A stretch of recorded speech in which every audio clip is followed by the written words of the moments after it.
Hey, it's Phil Strider here from TechSeek.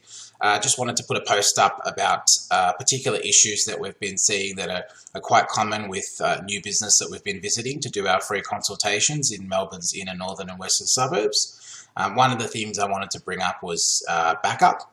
So a lot of clients that we've visited seem to have the same issues when it comes to backup. Now the first one being, I've made a few notes here, that many people are given a backup system, whether it's a backup drive or a cloud backup or even a USB drive or any sort of disaster recovery procedure, but are then not taught by that technician how to check whether that backup's successful. So the first thing we do when we visit a new client is, one, we ask them whether they have a backup in place, but more importantly, how do they know that that backup was successful? Usually what people will tend to do is be told to switch over the drives overnight or once a week, but they very rarely check or even know how to check whether a backup's actually working. So on one occasion we had a client who the drives were actually full and not backing up for the last 6 months, and they hadn't known. All they'd been told to do is swap over the drive. So had there been a disaster, we wouldn't be able to recover the data. The other one is Dropbox and Google Drive. So clients tend to rely on cloud storage like Google Drive, Dropbox, and also OneDrive. They tend to think that if they've got their data in there, that it's going to be safe.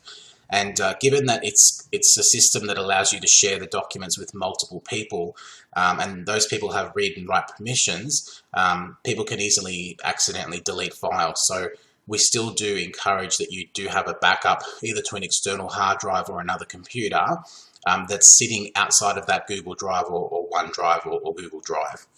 And the other one, I'm just going to have a look through my notes here, was having everything stored on an external hard drive. So people tend to buy laptops or your Surface Pros, or even use an old computer that doesn't have a lot of space. So they feel that the best way to have access to their data is to just dump everything onto an external hard drive.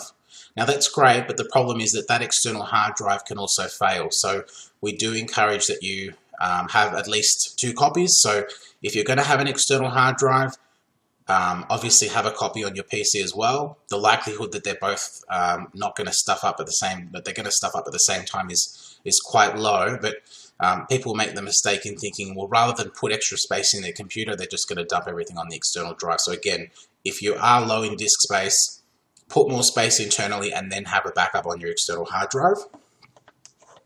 And finally,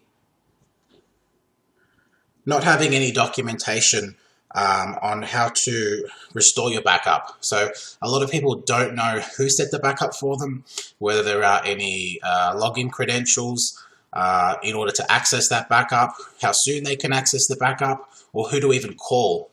So no one has their tech on file. It might have been someone that came ad hoc at some point. So again, that's something that you really need to take note of and write down somewhere so that you do have some sort of a plan in place, even if it's to call that specific technician to help you recover the data.